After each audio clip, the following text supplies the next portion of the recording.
దేవుని నామానికి స్తోత్రం. హల్లెలూయా. ప్రభువైన యేసుక్రీస్తు నామంలో అందరికీ కూడా నా హృదయపూర్వకమైన వందనాలు. 2 కొరింథీయులకు రాసిన పత్రిక 10వ అధ్యాయం 5వ వచనం.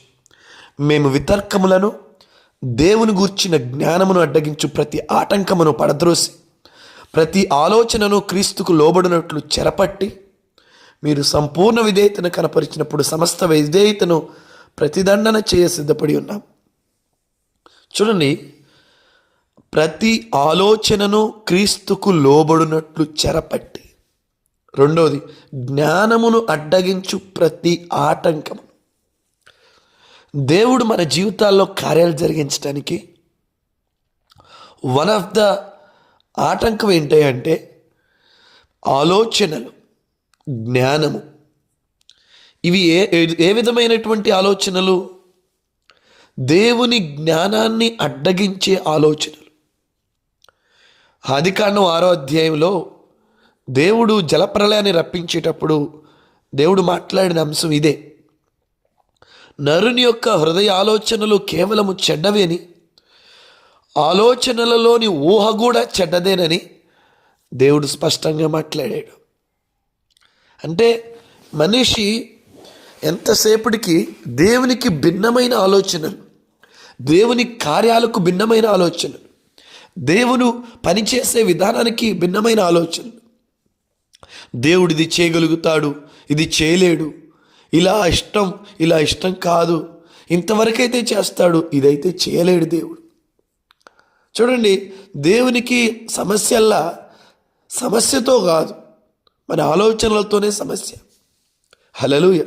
అది ఎంత పెద్ద అవసరత అయినా, ఎంత పెద్ద అద్భుతమైన దేవుడు సునాయాసంగా చేస్తాడు.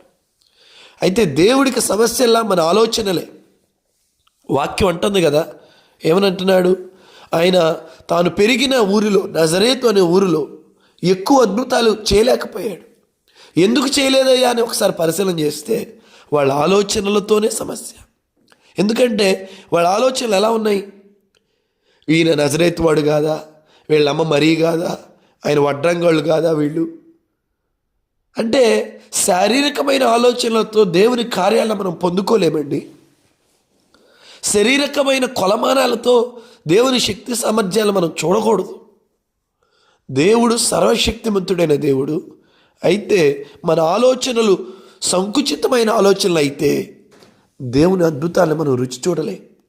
అందుకని అక్కడ చెప్తున్నాడు, మేము వితర్కములను దేవుని గూర్చిన జ్ఞానమును అడ్డగించు ప్రతి ఆలోచనను, ఆటంకాన్ని పడద్రోస్తాం. ఎస్, దేవునికి సమస్య అంటూ ఏదైనా ఉందంటే మన ఆలోచనలే. రీజనింగ్ చేస్తాం, వితర్కాలు చేస్తాం. దేవుడు అది చేస్తాడు, ఇది చేస్తాడు, ఇది చేయలేడు, అది చేయలేడు.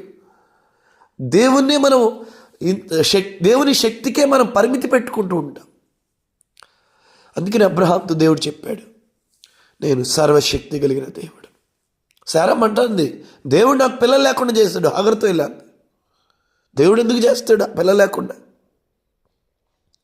అంటే ఆమె డిసైడ్ అయిపోతుంది, ఆయన ఏం చేయగలుగుతాడో ఆయన చేయకూడదు. అందుకనే అబ్రహాంతో దేవుడు హెచ్చరించాడు, నిందారహితుడిగా ఉండి అబ్రహాం నా ఎదుట నేను సర్వశక్తిమంతుడు. హల్లెలూయా. ఉదయకాల సమయంలో దేవుని వాక్యాన్ని వింటున్న మనం కూడా దేవుని శక్తికి మనం పరిమితి పెట్టకూడదు. ఆయన సర్వశక్తిమంతుడు. దేవుని శక్తికి మన ఆలోచనలు ఆటంకం కాకూడదు. దేవుడు మన జీవితంలో పనిచేయడానికి మన ఆలోచనలు అల్ప విశ్వాసంతో కూడిన ఆలోచనలు అయిపోకూడదు. చింతతో కూడిన ఆలోచనలు అవ్వకూడదు. విశ్వాసంతో కూడిన ఆలోచనలు, పూర్తిగా ఆయన మీద ఆనుకునే ఆలోచనలు మనం కలిగి ఉంటూ ఆయనలో వర్ధిల్లే బిడ్డలుగా మనందరం కూడా ఉందాం. దేవుడి మాటలు మన వెనుకల్లో దీవించునుగా.